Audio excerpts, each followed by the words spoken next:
Сайн байна уу? Сайхан үйлдэж байна уу? Ерөөё гэдэг нэртэй тайлан тоглолт маань 2026 оны 1 сарын 31-нд Монголын үйл төвчний эмнэлгийн соёлын ордонд 18 цагаас тоглогдно. За миний тоглолт бол нийтийн дунд зориулсан миний уран бүтээлийн тоглолт байгаа. Гол 80%. За тэгээд тоглолт бол нэлээд баялаг, дуутай, бүжигтэй, хөгжимтэй, амьд хөгжимтэй гэд ингээд сайхан тоглолт болно.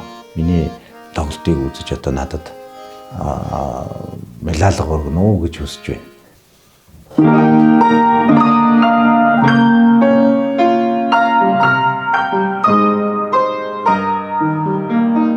Тэгэхээр би бол 1971 онд Өмнөговь аймгийн Манлай сумд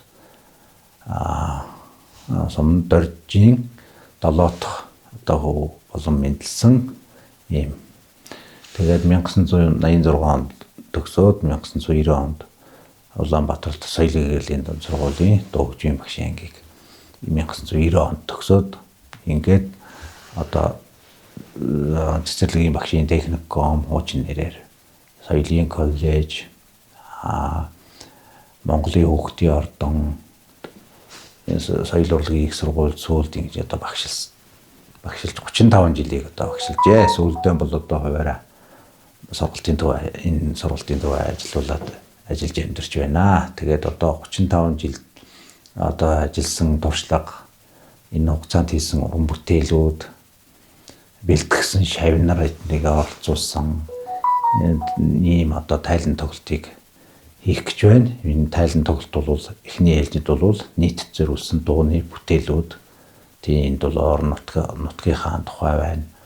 Нутгийн алдар одоо нэр хүндтэй хүмүүсийн тухай байна. Газар уул усныхаа тухай байна.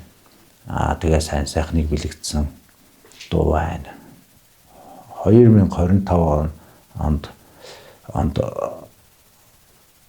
илэгний хатуурлан цирроз нь хүндрээд илэгний хавдар болсон тухай ажиллагдаж эмчилгээ ихэлсэ. Одоо цаашд бол энэ бол яах вэ гэвэл энэ нэлийг солиулах ийм заалттай хөгжүүлээс болох бол амаргүй байна. Үүнд бол утга зардал их ордог юм байна. Тийм учраас одоо энэтэй бас хөрөнгө мөнгө санхүү босгох юм бас шаардлага гарч байгаа. Тэгээд миний энэ хүү тоглолтыг үзэж нэмэр хандваа өргөөрэй гэж ингэж хүсэж байна.